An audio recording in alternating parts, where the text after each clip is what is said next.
नमस्कार दोस्तों, स्वागत है आप सभी का हमारे YouTube चैनल एग्जाम गुरु में। साइंस बायोलॉजी का चैप्टर नंबर 9 है आज। इसमें टॉपिक है कोशिका चक्कर। कोशिका चक्कर बड़ा है टॉपिक है, इसलिए ये दो पार्ट में पढ़ेंगे। कोशिका चक्कर। कोशिका विभाजन की प्रक्रिया में जनक कोशिका के विभाजन से संतति कोशिका उत्पन्न होती है तथा संतति कोशिका पुनः विभाजित होकर नई कोशिकाओं को उत्पन्न करती है। अगला पॉइंट है, किसी कोशिका के निर्माण से लेकर उसके विभाजन होने तक की विभिन्न अवस्थाओं को कोशिका चक्कर कहते हैं। जैसे कि नर व मादा जननांग के बीच में फर्टिलाइजेशन की क्रिया होगी, जिससे कोशिका का निर्माण होगा और कोशिका में अनेकों प्रकार के विभाजन होंगे और ये विभाजन की विभिन्न अवस्थाएं होती है, ये कोशिका चक्कर में आती है। कोशिका चक्कर के भाग, पहला है अंतरावस्था, दूसरा है विभाजन प्रावस्था। इसे एम फेज भी बोला जाता है। अंतरावस्था, इसमें पहला पॉइंट है, इस भाग में कोशिका विभाजन के लिए आवश्यक पदार्थों का संश्लेषण होता है। यानी कि अंतरावस्था के दौरान कोशिका विभाजन नहीं होता है। इसमें कोशिका विभाजन होने के लिए जो पदार्थों की आवश्यकता होती है उनका निर्माण अंतरावस्था के दौरान होता है।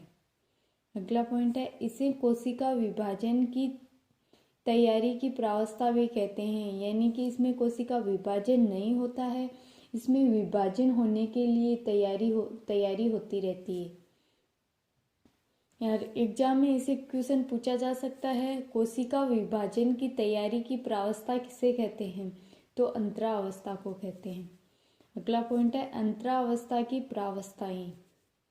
पहली है प्रथम वर्धी काल, इसे G1 भी बोला जाता है। दूसरी है संश्लेषी काल, इसे S से डिनोट करते हैं। तीसरी है द्वितीय वर्धी काल, इसे G2 से भी डिनोट करते हैं। यानी कि G फर्स्ट, इसकी फुल फॉर्म है फर्स्ट ग्रोथ पीरियड, और संश्लेषी काल सिंथेटिक पीरियड, और G2 की है सेकेंड ग्रोथ पीरियड। इसमें पहला पढ़ेंगे प्रथम वर्धी काल, यानी कि फर्स्ट ग्रोथ पीरियड के बारे में। इसमें पहला पॉइंट है, इस प्रावस्था में कोशिका चक्र के पूर्ण होने का 30 से 40% समय लगता है। यानी कि ये कोशिका चक्र होगा तो ये प्रथम वर्धी काल है, इसमें समय लगेगा 30 से 40%। अगला पॉइंट है, इस प्रावस्था में डीएनए के संश्लेषण के लिए आरएनए का संश्लेषण होता है। यानी कि इस काल के दौरान आरएनए का संश्लेषण होता है, ना कि डीएनए का। अगला पॉइंट है संश्लेषी काल, यानी कि सिंथेटिक पीरियड। इसमें पहला पॉइंट है, इस प्रावस्था में डीएनए का संश्लेषण होता है। यानी कि प्रथम ग्रोथ पीरियड में तो होता है आरएनए का संश्लेषण, और सिंथेटिक काल में होता है डीएनए का संश्लेषण। ये सिंथेटिक काल पूर्ण होने में समय लगता है 20 से 30%, और प्रथम वर्धी काल में लगता है 30 से 40%। अगला है द्वितीय वर्धी काल, सेकेंड ग्रोथ पीरियड। इसमें पहला पॉइंट है, इस प्रावस्था में कोशिका के लिए आवश्यक प्रोटीन का संश्लेषण होता है। इसके दौरान प्रोटीन का संश्लेषण होता है। संश्लेषी काल के दौरान होता है डीएनए का संश्लेषण, और प्रथम वर्धी काल के दौरान होता है आरएनए का संश्लेषण। और ये सेकेंड ग्रोथ पीरियड है, ये कंप्लीट होने में लगता है 5 से 10 मिनट का 10% का समय। अगला है विभाजन प्रावस्था, एम फेज। ये विभाजन प्रावस्था है, ये कंप्लीट होने में लगता है 5 से 10% का समय। इसमें पहला पॉइंट है, इस प्रावस्था में कोशिका के केंद्र विभाजन से 2 केंद्रक बनते हैं। यानी कि इस प्रावस्था के दौरान कोशिका के केंद्रों का विभाजन होता है। जिसके दौरान 2 केंद्रक बनते हैं तथा बाद में कोशिका द्रव्य विभाजन द्वारा 2 संतति कोशिकाएं बनती हैं। कि पहले तो केंद्रक विभाजन होगा, फिर होगा कोशिका द्रव्य विभाजन। तो केंद्रक विभाजन होगा तो उसके दौरान 2 केंद्रक बनेंगे और जब 2 केंद्रक बन जाएंगे उसके बाद में होगा कोशिका द्रव्य विभाजन। तो कोशिका द्रव्य विभाजन होगा तो इसमें 2 संतति कोशिकाएं बनती है। ये डायग्राम दे रखा है, इसमें 5 से 10% का समय एम फेज में लगता है और फर्स्ट ग्रोथ फेज में लगता है 30 से 40% का और सिंथेटिक काल में लगता है 20 से 30% का और सेकंड ग्रोथ फेज में लगता है 10 से 20% का। कोशिका विभाजन। अब कोशिका विभाजन के बारे में डिटेल से पढ़ेंगे। पहला पॉइंट है कोशिका विभाजन के दौरान नई कोशिका का निर्माण पूर्ववर्ती कोशिका के द्वारा होता है। यानी कि कोशिका विभाजन होगा तो इसके दौरान जो नई कोशिका का निर्माण होता है वो पहले से जो कोशिका बनी हुई है उसके द्वारा ही नई कोशिका का निर्माण होता है। अगला पॉइंट है पूर्ववर्ती कोशिका को मातृ कोशिका या जनक कोशिका कहते हैं।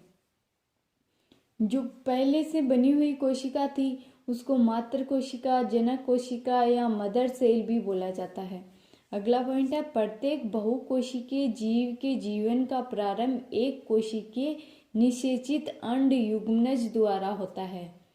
यानी कि बहुकोशिकीय जीव, जिन बहुकोशिकीय वे होते हैं जिनमें एक से अधिक कोशिकाओं के द्वारा जिस जीव के शरीर का निर्माण हुआ होता है वह बहुकोशिकीय जीव होते हैं। तो बहुकोशिकीय जीवों में एक कोशिकीय निषेचित अंड यानी कि जिस मादा जननांग और नर जननांग के बीच में फर्टिलाइजेशन की क्रिया होगी उसके दौरान युग्मनज का निर्माण होगा। तो यहाँ युग्मनज इस प्रक्रिया द्वारा बनता है। अगला पॉइंट है कोशिका विभाजन की प्रक्रिया में कोशिका का केंद्र व कोशिका द्रव्य विभाजित होता है। अगला पॉइंट है कोशिका विभाजन प्रक्रिया में केंद्रक विभाजन होगा और इसके बाद कोशिका विभाजन होगा, यह आवश्यक नहीं है। यानी कि कई जीवों में ऐसी प्रक्रिया संभव नहीं होती है। कोशिका विभाजन की प्रक्रिया में पहले केंद्रक विभाजित होगा फिर कोशिका द्रव्य विभाजित होगा, यह आवश्यक नहीं है। अगला पॉइंट है कोशिका विभाजन के प्रकार। कोशिका विभाजन कितने प्रकार का होता है? तो ये 3 टाइप से होता है, असूत्री विभाजन, समसूत्री विभाजन, अर्धसूत्री विभाजन। तो सबसे पहले पढ़ेंगे असूत्री विभाजन। असूत्री विभाजन तीव्र विभाजन होता है। क्या होता है? तीव्र विभाजन। तो एग्जाम में ऐसे क्वेश्चन पूछा जा सकता है कि तीव्र विभाजन किसे कहते हैं, तो असूत्री विभाजन को तीव्र विभाजन भी कहते हैं। इसके एग्जाम्पल है विषाणु, ईस्ट, अमीबा। अगला है समसूत्री विभाजन। समसूत्री विभाजन की खोज फ्लेमिंग ने की। फ्लेमिंग नामक वैज्ञानिक ने समसूत्री विभाजन की खोज की। अगला पॉइंट है समसूत्री विभाजन कायिक कोशिकाओं में होता है। यानी कि समसूत्री विभाजन है ये कायिक कोशिकाओं में पाया जाता है, जबकि अर्धसूत्री विभाजन होता है वो जनक कोशिकाओं में पाया जाता है। ये आगे पढ़ेंगे हम। अगला पॉइंट है पादप कोशिकाओं में इस प्रकार का विभाजन विभज्योतक कोशिकाओं में होता है। यानी कि पौधे के सिरों के ऊपर जो ऊपर का शीर्ष होता है उसे विभज्योतक बोला जाता है। तो ये समसूत्री विभाजन पौधे के विभज्योतक कोशिकाओं में होता है। अगला पॉइंट है समसूत्री विभाजन में एक जनक कोशिका के द्वारा 2 संतति कोशिकाएं उत्पन्न होती है। यानी कि समसूत्री विभाजन होगा उसके दौरान एक जनक कोशिका होती है, तो उनमें पहले होगा केंद्रक विभाजन, फिर होगा कोशिका द्रव्य विभाजन, जिसके दौरान 2 संतति कोशिकाएं उत्पन्न होगी। अगला पॉइंट है, इस विभाजन के दौरान उत्पन्न संतति कोशिकाओं में गुणसूत्रों की संख्या जनक कोशिका के समान ही होती है, यानी कि जो जनक कोशिका है उसके द्वारा जो संतति कोशिका उत्पन्न होती है उसमें और जनक कोशिका में दोनों में गुणसूत्रों की संख्या समान यानी कि बराबर होती है, इसलिए इसे सम विभाजन भी कहते हैं। समसूत्री विभाजन को सम विभाजन भी कहते हैं। अगला है समसूत्री विभाजन की अवस्थाएं। पहली है अंतरावस्था, दूसरी है केंद्रक विभाजन, तीसरी है कोशिका द्रव्य विभाजन। तो अंतरावस्था पढ़ेंगे सबसे पहले। तो इसमें पहला पॉइंट है, इस अवस्था के दौरान कोशिका स्वयं को विभाजन के लिए तैयार करती है, यानी कि इस अवस्था के दौरान विभाजन नहीं होगा, इसमें कोशिका स्वयं को विभाजन के लिए तैयार करती है। अगला पॉइंट है, इस अवस्था में कोशिका द्रव्य व केंद्रक दोनों सक्रिय उपापचय हो रहा होता है, यानी कि कोशिका द्रव्य और केंद्रक दोनों के बीच में संतुलित क्रिया होती रहती है। अगला पॉइंट है, इस अवस्था में कोशिका सभी आवश्यक पदार्थों का संश्लेषण व संग्रहण करती है, यानी कि जो कोशिका विभाजन होगा उसके दौरान जो आवश्यक पदार्थ चाहिए होंगे उनका संश्लेषण यानी कि उनका निर्माण और संग्रहण यानी कि उनको सुरक्षित रखती है, जो कोशिका विभाजन के समय उपयोगी है। अगला है केंद्रक विभाजन। इसमें पहला पॉइंट है, केंद्रक विभाजन प्रक्रिया में केंद्रक 2 पुत्री केंद्रकों में विभाजित होते हैं। केंद्रक विभाजन की प्रावस्थाएं। पहली है पूर्वावस्था प्रोफेज, मध्यावस्था मेटाफेज, पश्चावस्था एनाफेज, अंत्यावस्था टीलोफेज। तो सबसे पहले पढ़ेंगे पूर्वावस्था प्रोफेज के बारे में। केंद्रक के गुणसूत्री पदार्थ का संघनन होने से ये पतले महीन स्पष्ट धागों में रूपांतरित हो जाते हैं, यानी कि ये गुणसूत्र है जो पूर्वावस्था के दौरान पतले महीन धागों के रूप में स्पष्ट रूप से दिखाई देने लग जाते हैं पूर्वावस्था के दौरान। अगला पॉइंट है, ये गुणसूत्रीय धागे लंबाई में छोटे व अधिक मोटे दिखाई देते हैं, यानी कि पूर्वावस्था के दौरान ये गुणसूत्र होते हैं जो लंबाई में थोड़े से छोटे और मोटाई में मोटे दिखाई देने लग जाते हैं।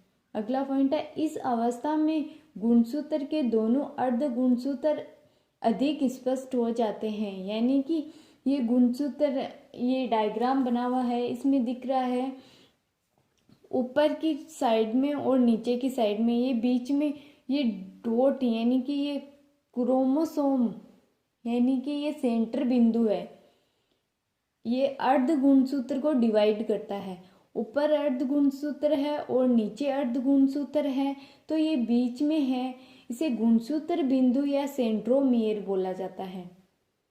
तो ये स्पष्ट रूप से दिखने लग जाते हैं। अगला पॉइंट है, ये दोनों अर्ध गुणसूत्र बिंदु अथवा सेंट्रोमियर से जुड़े होते हैं। अगला पॉइंट है, जंतु कोशिका में तारकाय विभाजित होकर 2 पुत्री केंद्रक बनाते हैं, यानी कि इसमें जंतु कोशिकाओं में तारकाय पाया जाता है, जो तारकाय डिवाइड होकर 2 पुत्री तारक केंद्रों में विभाजित होता है, यानी कि दोनों परिधि की ओर चले जाते हैं। अगला है मध्यावस्था मेटाफेज। इस अवस्था में तरकु रेशों का निर्माण होता है, यानी कि इस डायग्राम में जो डॉटेड लाइन दिखा रखी है इनका निर्माण मध्यावस्था के दौरान होता है। अगला पॉइंट है, इस अवस्था में तरकु के मध्यवर्ती क्षेत्र में गुणसूत्रों का विन्यास होता है, यानी कि ये एक क्रम में व्यवस्थित हो जाते हैं। अगला है, तारक केंद्र से तारक किरणें निकली होती है, ये किरणें मिलकर तरकु रेशों का निर्माण करती है, जो ये किरणें निकली हुई है, ये किसका निर्माण करती है? तरकु रेशों का निर्माण करती है। अगला पॉइंट है गुणसूत्र मध्य पट्टिका पर पंक्ति के रूप में व्यवस्थित हो जाते हैं और गुणसूत्रों की भुजाएं ध्रुवों की ओर हो जाती है, यानी कि जो जहाँ से ये किरणें निकली हुई है उधर की साइड में ये घूम जाते हैं, ध्रुव वो होते हैं। अगला है पश्चावस्था एनाफेज। इसमें पहला पॉइंट है इस अवस्था में गुणसूत्र बिंदु या सेंट्रोमियर विभाजित हो जाते हैं, यानी कि अर्ध गुणसूत्र अलग अलग हो जाते हैं। अगला पॉइंट है इस अवस्था में गुणसूत्र के दोनों अर्ध गुणसूत्र अलग अलग हो जाते हैं। अगला पॉइंट है ये गुणसूत्र अलग होने के पश्चात विपरीत ध्रुवों की ओर गमन करते हैं, यानी कि जो तारक केंद्र है, जो तारक काल से तारक केंद्र बने थे वहाँ ये गुणसूत्र जाने लगते हैं। अगला पॉइंट है यह अवस्था सबसे छोटी अवस्था है, यानी कि समसूत्री विभाजन में जो अवस्थाएं हैं पूर्वावस्था, मध्यावस्था, पश्चावस्था और अंत्यावस्था, इनमें से सबसे छोटी अवस्था पश्चावस्था होती है और सबसे बड़ी अवस्था होती है पूर्वावस्था, यानी कि पूर्वावस्था कंप्लीट होने में थोड़ा ज़्यादा समय लगता है। अगला है अंत्यावस्था। इसमें पहला पॉइंट है इस अवस्था में पूर्वावस्था के विपरीत क्रिया होती है, यानी कि जो क्रिया पूर्वावस्था में होगी उसके बिल्कुल अपोजिट क्रिया अंत्यावस्था में होगी। अगला पॉइंट है इस अवस्था में पुत्री गुणसूत्र ध्रुवों पर पहुंच जाते हैं, यानी कि जो गुणसूत्र अर्ध गुणसूत्र हैं वो ध्रुवों पर पहुंच जाते हैं तथा मोटे और लंबे होने लगते हैं, यानी कि इस अवस्था के दौरान पुत्री गुणसूत्र ध्रुवों पर पहुंच जाते हैं, मोटे भी होने लगते हैं, लंबे भी होने लगते हैं। अगला है इस अवस्था के दौरान केंद्रक व केंद्रक आवरण स्पष्ट होने लगता है, यानी कि जो पुत्री गुणसूत्र ध्रुवों पर पहुंचे हैं इनके चारों ओर केंद्रक आवरण बनने लग जाता है। अगला पॉइंट है इस अवस्था में पुत्री तारक केंद्रों से पुनः तारकाएं का निर्माण होगा, यानी कि जो पुत्री तारक केंद्र बने थे उनसे पुनः यानी कि वापिस तारकाएं का निर्माण होने लग जाता है। तो टीलोफेज में ये जो स्ट्रक्चर बनी हुई है इसमें जो दिखा रखा है ऊपर की साइड में टीलोफेज लिख के, यहाँ इस स्ट्रक्चर में ये गुणसूत्र एक जगह हो जाते हैं और डॉटेड जो लाइन दिखा रखी है उसमें ये यानी कि केंद्रक कला का निर्माण हो रहा है। नीचे है तो इसमें कोशिका द्रव्य विभाजन होगा, उसके बाद में ये पुत्री कोशिकाओं का निर्माण होगा और कोशिका द्रव्य विभाजन और बाकी का पार्ट कोशिका चक्र में है जो अगले वीडियो में पढ़ेंगे।